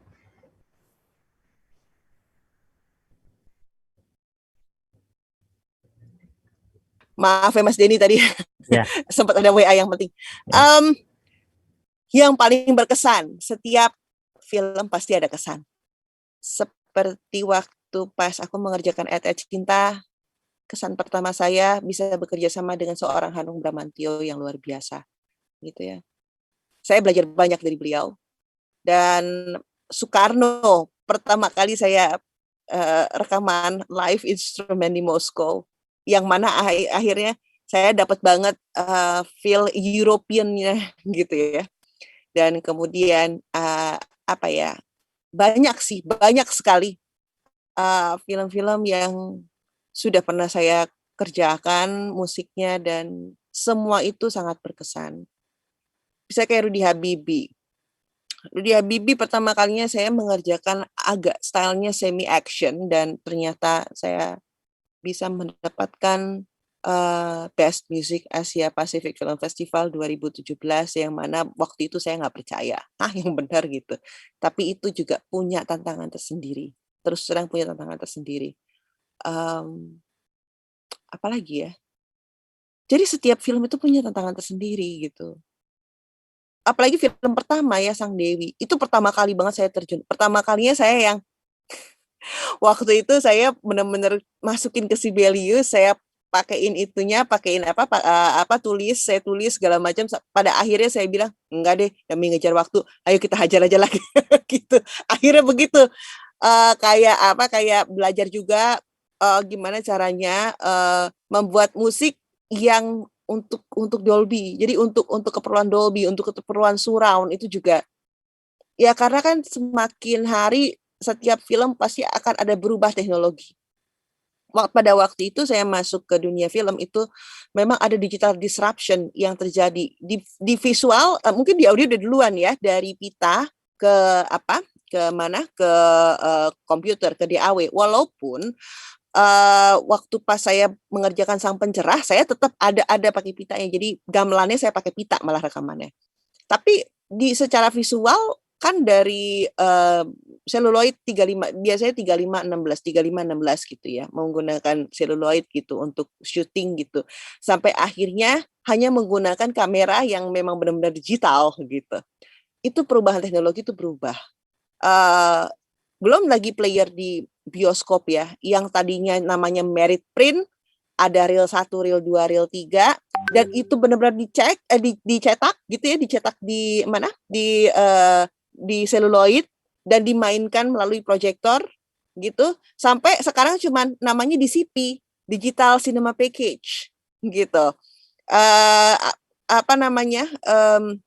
Yang mana ya udah tinggal di copy aja datanya, terus dikasih kuncinya deh, dikasih kunci, ada kunci serial number mungkin atau gimana, saya juga kurang paham, tapi itu setahu saya ya, itu aja sudah berubah gitu, sangat digital disruption sampai zaman kita sekarang adanya OTT. Let's say, maaf bila saya sebut merek ya, Netflix atau Disney Hotstar atau apalagi Maxstream gitu, yang medianya pun sudah tidak terlalu tergantung ke bioskop lagi gitu. Itu saja sudah mengalami perubahan yang signifikan. Apalagi dari mengerjakan dari film satu ke film lain, ke film lain, ke film lain, sampai sekarang pun saya juga sampai ternyata balik lagi ini zamannya ke realis. Ternyata bikin musiknya memang harus minimalis. Yang penting dapat feel-nya kayak gitu-gitu tuh. Nanti ada lagi zaman di mana ternyata musik grandioso. Nah, itu ada lagi. Itu akan berputar soalnya tren musik atau tren apapun itu akan berputar terus gitu. Demikian, mudah-mudahan menjawab ya. Ya, oke.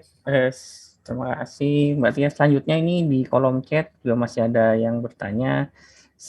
Selamat sore, kan udah sore ya. Selamat sore Mbak Tia, saya Niken Prabandari. Mohon izin bertanya, bagaimana tips dalam pemilihan instrumen yang tepat dalam film scoring agar sesuai dengan mood adegan yang ada? Terima kasih.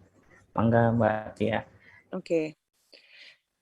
Semua itu tergantung dari feel yang akan kita taruh di film tersebut.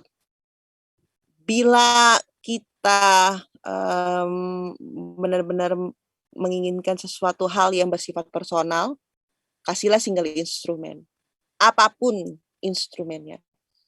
Apabila kita mau berbicara beramai-ramai atau berbicara keras gitu, ya pakailah orkes gitu misalnya. Orkes pun juga kita bisa mengorkestrasikannya dengan bermacam-macam gitu kan. Kalau misalnya mau kesannya itu menyeramkan, mengerikan gitu misalnya, you can use low string dan kemudian ada suara humming gitu, gitu misalnya kayak gitu, itu juga bisa. Semua tergantung dari feel apa yang mau kita dekatkan di situ. Dan kalau bisa instrumen yang memang sangat dekat dengan penonton. Karena penonton itu pada dasarnya senang tema yang dekat, feel yang dekat kayak gitu. Kalau jauh mereka pasti bakalan pulang gitu.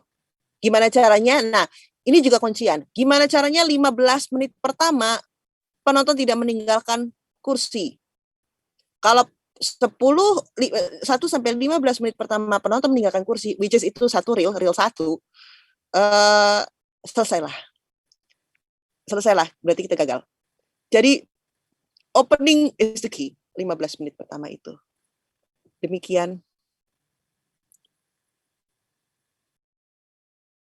Oke, terima kasih Mbak Tia. Selanjutnya ada masih dari kolom chat dari mana nih ya tadi?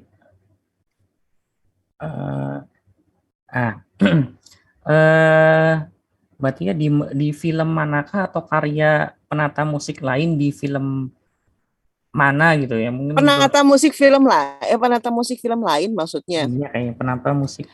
Aduh, kenapa mesti manggil ibu sih? Aduh, jadi inget umur kan.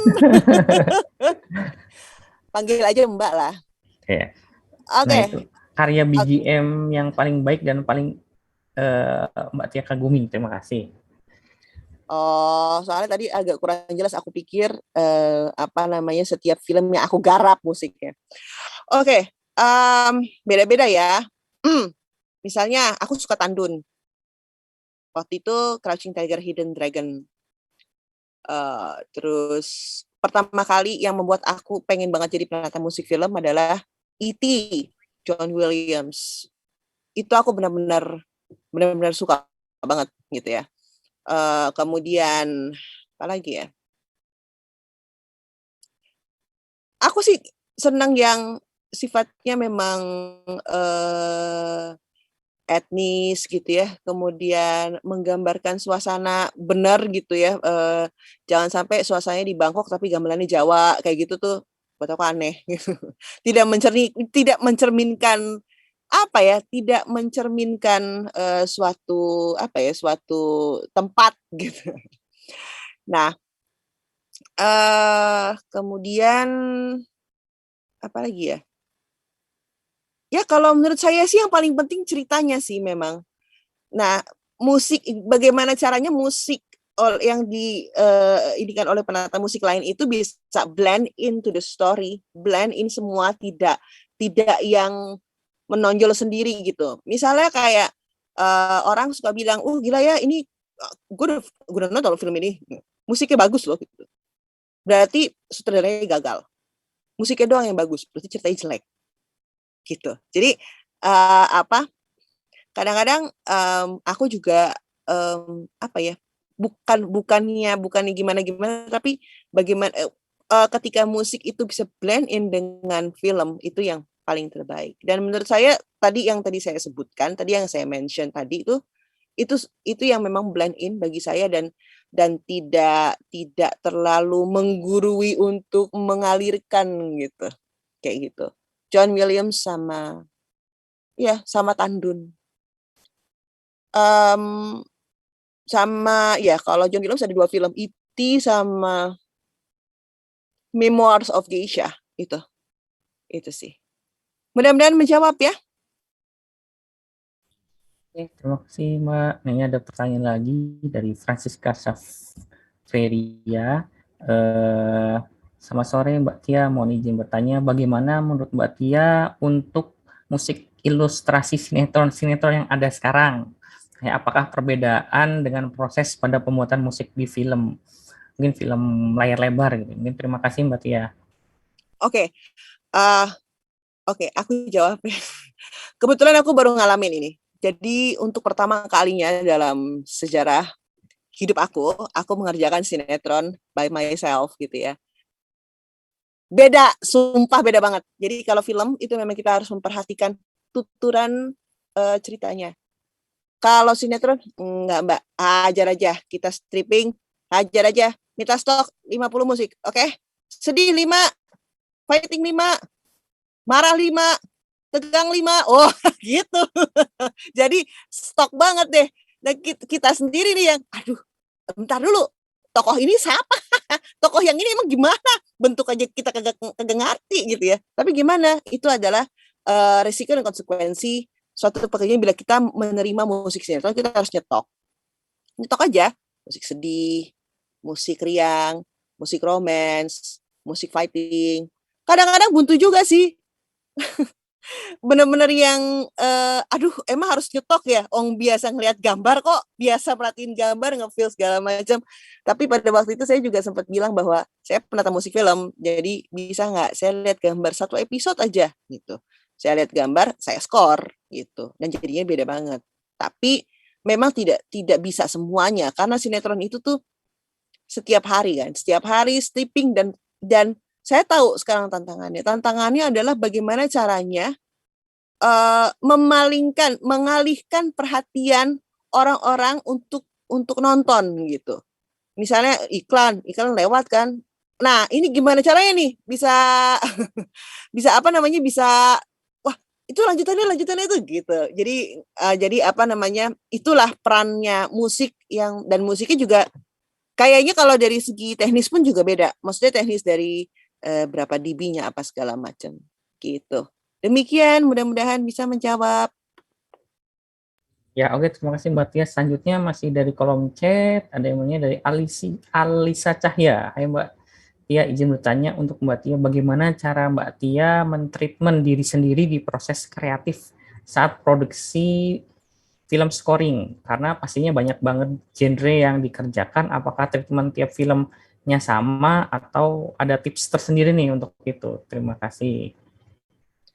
Oke, Alisa Cahya. Kayaknya aku enggak nih siapa. Oke, jadi treatment tersendiri. Ya pasti tiap genre pasti beda-beda ya. Tapi tetap sih kuncinya adalah ikuti alur ceritanya. Itu aja. Misalnya, tentu mengerjakan drama itu beda banget sih sama mengerjakan horor. Itu sudah pasti gitu. Horor itu harus lebih gelap. Karena kita bicara tentang roh yang halus gitu misalnya. Drama itu mesti lebih sedih gitu karena gambarnya juga terang benderang. Walaupun memang ada available lights yang memang digunakan oleh DOP untuk bisa membuat itu menjadi cantik gitu. Namanya juga sinematografi gitu kan, perpaduan sinema dengan fotografi. Tapi tetap aja intinya adalah drama. Ketakutan adalah drama, kemarahan adalah drama, kebahagiaan itu adalah drama, kesedihan itu drama, gitu. Jadi semua adalah drama. Sekarang bagaimana caranya kita menaruh feel itu, gitu. Mudah-mudahan menjawab. Oke, terima kasih. Oke, belum ada lagi pertanyaan masuk. Oke, barangkali yang dari Ibu Kun, raise hand. Oke, silakan Bu. Terima kasih, mohon maaf bertanya lagi ya. Oke, apa yang disampaikan Mbak Tia itu betul sekali ya. Jadi saya sering nonton film Korea ya, saya senang dengan musiknya. Jadi betul, jadi mereka sepertinya punya punya musik-musik tertentu untuk bagian marah, punya musik-musik tertentu untuk bagian yang menegangkan. Tetapi saya sebagai penonton itu tidak bosan karena memang musik yang ditampilkan dalam drama-drama Korea itu sangat bagus gitu ya. Nah, apakah Mbak Tia juga melakukan hal semacam ini? Karena kan baru kali ini ya, sebelumnya kan Mbak Tia itu kan di filmnya. Kalau menurut pendapat Mbak Tia bagaimana?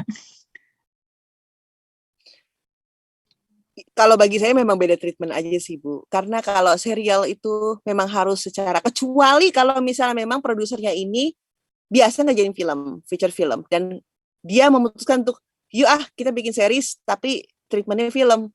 Itu beda cerita. Jadi misalnya kita bikin feature-nya segini gitu misalnya. Satu season itu berapa jam? Itu pasti didesain sedemikian rupa gitu. Jadi kita ngerjain musiknya juga nggak belang gitu, nggak yang asal tempel gitu. Tapi kalau diatur dramanya sebagaimana mungkin, sebisa mungkin. Nah, karena pada waktu itu memang penontonnya juga siap untuk mengikuti kelanjutan episode gitu. Terutama kalau misalnya tayangnya di OTT gitu misalnya ya, kayak zaman sekarang tuh Netflix gitu. Nah itu itu tuh benar-benar siap. Jadi benar-benar dibikinnya seperti scoring juga nggak apa-apa. Dibikin treatment-nya seperti film juga nggak ada masalah kayak gitu. Kira-kira sih begitu ya Bu. Nah, kalau sinetron yang di TV memang mereka memang harus bagaimana caranya menarik perhatian supaya ditonton.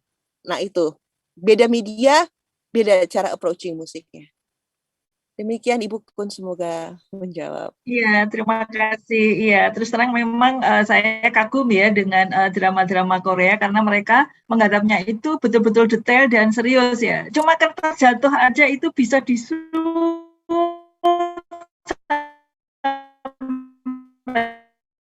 demikian detailnya. Itu mungkin kelebihan orang-orang Korea. Oh ya, memang bisa kita acungi jempol ya untuk orang-orang Korea ini. Dan terima kasih informasinya Mbak Tia.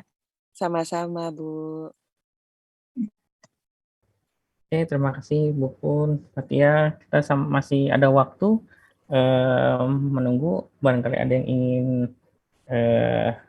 disampaikan dari peserta di sini, dan dari kolom chat juga belum ada yang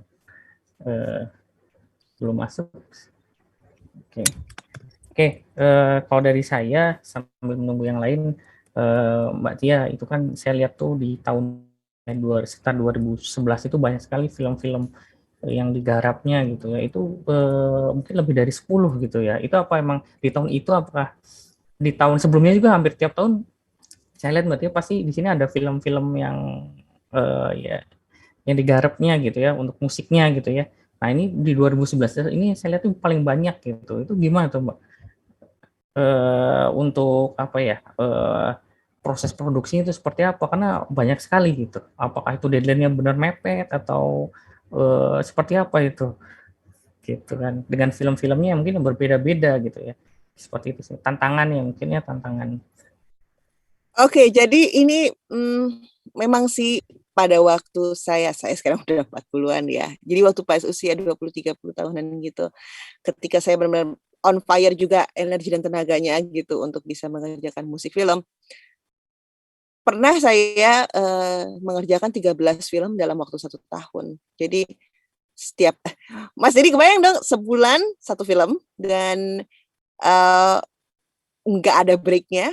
Jadi ada satu director malah nanya gini ke saya, waduh, bulan depan berarti ngerjain apa? Ngerjain ini. Loh, 2 bulan lagi ngerjain apa? Ngerjain ini. Wah, stripping film nih. Tapi memang ada masanya gitu, maksudnya ada masa-masa itu gitu. Jadi makanya kalau misalnya Mas Denny lihat memang film saya memang banyak gitu. Bahkan kadang ada juga masuk IMDb gitu. Banyak kok kru-kru Indonesia, cast and kru Indonesia yang masuk IMDb banyak. Jadi juga suka surprise juga, oh nama aku ada di IMDb ya. Padahal yang aku tahu cuman ya udah ngerjain musik film setahun 13 film dan kemudian ya udah gitu. Dan menjadikan film-film yang kadang-kadang soal gini, ada yang film yang premium, ya, misalnya kelas A gitu. Ada film yang memang biasa aja. Itu saya jadikan latihan untuk membuat dramatic content dan juga saya jadikan latihan untuk membaca sequence, untuk membaca drama, untuk membaca babak dalam cerita itu gitu. Itu jadi latihan akhirnya. Kan orang bijak bilang, practice makes perfect. Jadi kali ini memang latihan tapi latihannya dibayar. Gitu lah, anggap aja latihan lah gitu. Gitu Mas Denny kira-kira. Silakan dari yang lain. Barangkali ada yang ingin bertanya. Ini menarik sekali nih kita bincang-bincang pada sore hari ini nih, luar biasa nih. Bagi saya itu nambah wawasan ya, karena saya basicnya seni rupa, Mbak Tia gitu. Iya, jadi ini nambah wawasan saya nih di bidang musik, film dan sebagainya. Cuma ya karena di seni rupa juga film juga nanti bagian dari film dan televisi juga ada kan gitu kan. Nah, iya, ini juga betul. Iya, jadi ini nambah wawasan juga nih. Untuk di gimana musik dan filmnya gitu. Oke, dari yang lain apakah ada yang ingin ditanyakan kembali? Oke.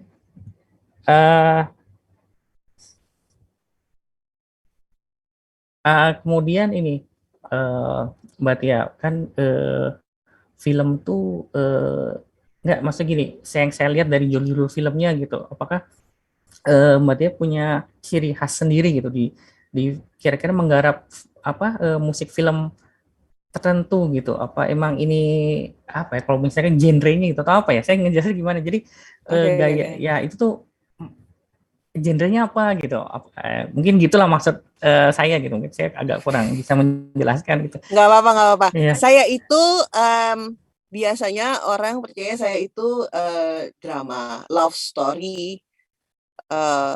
Mungkin karena film kedua cerita temanya itu poligami, jadi banyak banget yang film tema poligami datang ke saya gitu. Terus ada juga yang suami istri pernikahan kayak gitu. Action beberapa lah ya. Jadi kalau memang ada ada director yang memang oke, aku mau coba film action deh ke Mbak Tia, ya udah gitu. Ada saya sering banget kerjain action juga, ada tapi action untuk untuk kaum remaja zaman tahun 2000-an awal ya, tapi ya gitu. Jadi ada itu, terus belajar tentang looping, modern looping segala macam, knowing saya tuh sebenarnya lebih banyak ke orkes biasanya untuk treatment kayak gitu. Nah itulah begitulah. Jadi lebih banyak drama sama tentang pernikahan. Oke, Gitu. ini kita kembali ke kolom chat. Ada yang bertanya lagi dari Francisca Saveria. Bertanya lagi ya Mbak, untuk musik film, apa Mbak Tia membuat sendiri atau juga mengambil dari karya-karya musik yang lain? Terima kasih Mbak Tia. Oke, kalau bagi saya ya, mengambil karya musik yang lain itu haram banget untuk di dunia perfilman. Karena apa? Satu, banyak penata suara yang menginginkan kita mengirimkan stems. Stems itu maksudnya separate tracks yang sesuai. Malah sekarang tuh kalau untuk di AW sendiri ngirimnya tuh AF gitu, yang memang sesuai dengan apa yang kita kerjakan. Itu pertama, sulit sekali kalau misalnya mau ngambil itu benar-benar udah nggak beretika ya gitu menurut saya. Yang kedua, memang sesuai sama kontrak di perjanjian, apalagi kalau misalnya production house-nya itu benar-benar ketat sekali dan PH besar biasanya. Itu benar-benar kita di situ jelas-jelas dituliskan bahwa tidak mengambil musik karya orang lain. Itu jelas banget di kontrak. Itu yang kedua. Yang ketiga, yang pasti dibutuhkan profesionalisme kita untuk bisa membuat musik sendiri, mengkomposisi. Kalau misalnya, kecuali kalau misalnya produser atau director yang menginginkan musik karya orang lain itu menjadi bagian dari film ini. Saya cuma bilang, oke, royalti diurus, udah ada izinnya, udah, ya udah yuk. Udah, gitu aja. Tapi itu atas director dan producer call. Kalau tidak ada call dari mereka, kita mending bikin sendiri gitu. Karena memang itu tanggung jawab kita memang sampai situ sebagai penata musik film. Semoga menjawab ya.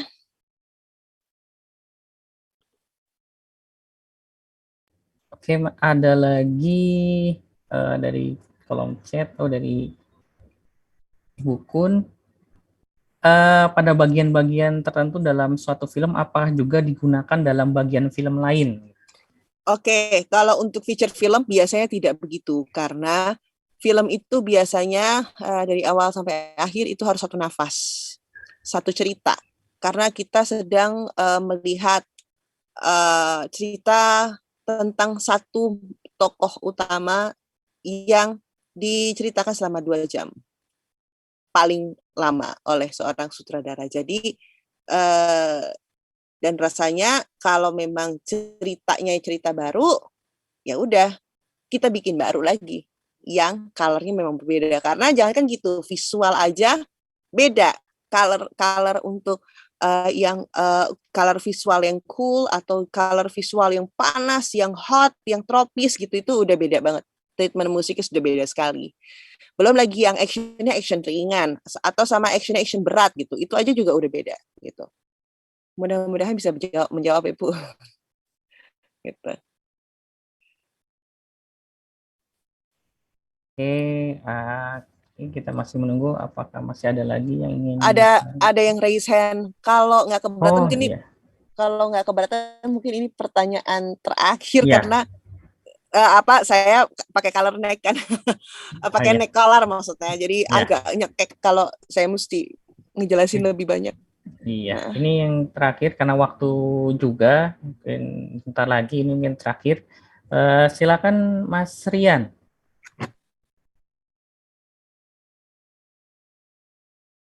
Ya. Mas siapa? Moderator Mas Denny ya. Selamat sore Mbak Tia. Selamat sore. Ya, saya ingin menyapa kawan-kawan saya juga. Ini ada Bu Ayu, ada Bu Heni, dan Bapak Ibu dosen lain juga di UNY ya. Mungkin tidak berlama-lama. Tadi saya mohon maaf juga mungkin tidak secara intens ya, mungkin menyaksikan dialog yang sangat menarik ini, tapi mungkin tadi disinggung sedikit tentang disruption ya, atau disrupsi. Nah, kalau kira-kira di dunia istilahnya film scoring ya Mbak ya, musik scoring atau film scoring itu yang sudah terdisrupt atau mungkin 10-20 tahun ke depan akan terdisrupsi, itu kira-kira sisi apanya gitu. Mungkin itu aja Mbak Tia, makasih. Oke, siap. Ini pertanyaan bagus banget dari Mas Rian. Saya nggak nyangka dikasih pertanyaan ini, dan ini keren banget. Dari sekitar 10 sampai 10-15 tahun yang lalu, begitu ada yang namanya istilah digital orchestration, orkestra sudah terdisrupsi. Yang biasanya kita panggil pemain, kemudian kita main bareng, ayo kita latihan dulu yuk, gitu di bagian partitunya, gitu kan, latihan dulu, oke kita take, gitu, udah take, gitu kan. No, itu sudah terdisrupsi. Memang orkes itu sudah di tangan kita. Jadi mau apa, string section, ya udah tinggal buka aja tuh MIDI channel, violin 1, violin 2, viola, cello, kontrabas, udah gitu kan. Oke, kita kerjain string dulu, atau enggak, ini melodinya harus nih, kita buka aja flute gitu, atau enggak, ini mesti jadi blok, ya udah kita buka aja flute, oboe sama klarinet kan gitu ya. Kalau basun kalau memang mau lengkapnya gitu ya. Nah, kayak gitu-gitu, timpani aja udah bisa di itu, nggak perlu orang bikin gitu. Bahkan gamelan pun juga sudah ada, sudah terdisrupsi sebenarnya. Maksudnya karena banyak yang mengumpulkan sampel library, which is sebenarnya ada baiknya, tapi memang mau nggak mau kita menghadapi dunia seperti ini, gitu ya. Jadi yang terdisrupsi itu, yang terdisrupsi itu orkestra semuanya, oke. Bahkan solo, ya. Jadi cello solo sekarang udah bisa dicapai oleh digital orchestration atau VST instrument, violin solo juga oleh VST instrument juga, vokal pun dan choir pun aku tuh pernah ngeliat deh kalau nggak salah VST instrument apa ya, kayaknya dari East West gitu. Dia itu tinggal diketik doang mau nyanyi apa gitu. Nanti nyanyinya itu benar-benar yang bunyinya itu sesuai sama apa yang kita ketik ya. Kalau gila, aku mau punya aku cuma gitu doang. Tapi kan nggak bisa, bagaimanapun itu kalau dari feel itu tidak bisa terdisrupsi. Kalau vokal tuh pasti harus asli gitu. Gitar tuh udah looping itu udah banyak. Drum juga udah banyak looping. Piano apalagi, kita nggak perlu sewa grand piano toh gitu kan, udah ada sound tinggal dipilih gitu. Apalagi kayak instrumen yang perkusi ada apa segala macam. Tapi ya memang itu sudah terdisrupsi dari awal, dan sekarang sudah masuk era semuanya digital gitu. Jadi kayak pertemuan kita ini aja digital. Kita ketemu di dunia digital. Kita ketemu tapi tidak secara fisik, bukan? Nah, demikian juga dengan pembuatan musik gitu. Jadi kita berkomunikasi dengan dengan visualnya. Terus kita tinggal gambar-gambar sendiri misalnya gitu, mau mengundang talent untuk bernyanyi apa segala macam, resiko gitu. Sampai pada akhirnya pernah nih, jadi aku pernah diminta untuk bikin aransemen tapi vokalnya bukan aku gitu misalnya. Vokalnya itu ada orang, tapi orangnya nggak bisa kesini karena waktu itu ternyata harus selesai di awal PPKM hari pertama, hari kedua. Mau nggak mau dia nyanyi pakai handphone. Dan mau nggak mau ngakalinnya memang harus jago banget untuk mixingnya kayak gitu. Jadi ya demikian. Sekarang kita sudah masuk zaman digital, disrupsi udah lewat, zaman disruption memang sudah lewat gitu. Nah pada waktu aku masuk ke industri perfilman itu masih zaman disruption memang. Begitu. Demikian Mas Rian, semoga menjawab ya. Terima kasih Mbak Tia. Sama-sama. Iya, oke. Tadi itu adalah pertanyaan penutup. Karena waktu juga, terima kasih atas semua pertanyaan-pertanyaan yang telah masuk pada kesempatan sore hari ini dan telah mengikuti acara ini dari awal sampai akhir. Saya selaku moderator mengundurkan diri. Mohon maaf kalau saya ada kata. Terima kasih juga kepada Mbak Tia yang telah menjawab semua pertanyaan-pertanyaan. Selanjutnya saya serahkan kepada Mbak Yunike Juniawati. Terima kasih. Salam sehat. Terima kasih Mas Denny. Terima kasih Mbak Tia Subiakto atas ilmu yang diberikan kepada kita semua. Kita jadi lebih memahami mengenai film scoring sebagai bagian dari apply music. Mbak Tia juga sudah kasih bocoran tadi ya, apa saja senjata-senjata utama untuk mulai mencoba membuat film scoring. Selain tadi Mbak Tia menyebutkan alat recording, mastering, digital orchestration, kepekaan dalam memainkan tempo dan ekspresi-ekspresi musik. Kemudian tadi ada tabungan rasa yang juga vital untuk bekal dalam membuat musik film. Dan kata kunci yang menarik dari Mbak Tia adalah kolaborasi dengan banyak pihak. Sepertinya di situ serunya musik film ya Mbak ya. Sangat bermanfaat. Ya, sangat bermanfaat Mbak Tia. Sekali lagi terima kasih banyak. Tidak terasa bahwa saat ini kita sudah memasuki penghujung acara. Saya di sini selaku pembawa acara ingin mengucapkan terima kasih kepada Mbak Tia Subiakto selaku pembicara, juga kepada teman-teman dan para hadirin semuanya, serta seluruh panitia acara praktisi masuk kampus jurusan Pendidikan Musik Fakultas Bahasa dan Seni Universitas Negeri Yogyakarta. Saya selaku pembawa acara mohon maaf jika ada kekurangan dan kesalahan yang saya lakukan. Akhir kata, wassalamualaikum warahmatullahi wabarakatuh. Waalaikumsalam warahmatullahi wabarakatuh. Saya terima kasih. Saya pamit. Terima kasih. Ya, sebelum teman-teman dan Mbak Tia meninggalkan ruang Zoom, dimohon untuk mengisi presensi yang ada di kolom chat dan juga dimohon untuk berfoto bersama dahulu ya Mbak Tia dan teman-teman. Silakan Mas Budi. Mohon untuk capture dulu. Oke. Saya mulai ada 3 halaman. Yang halaman pertama silakan mungkin kameranya bisa di-on kan. Teman-teman boleh on cam dulu. Ya. Oke. Saya mulai ya. 1, 2, 3. Oke. Halaman pertama dulu. Halaman yang kedua. 1, 2, 3. Oke. Sekali lagi. Halaman yang ketiga, 1, 2, 3. Oke. Sudah Bu Yuni. Ya, semua Mas ya. Terima kasih Mas Budi. Terima kasih Bapak Ibu. Mohon mengisi untuk presensinya. Terima kasih. Teman-teman boleh sekali lagi kasih applause untuk Mbak Tia. Terima kasih banyak Mbak Tia. Sehat selalu. Sepertinya sudah habis ya.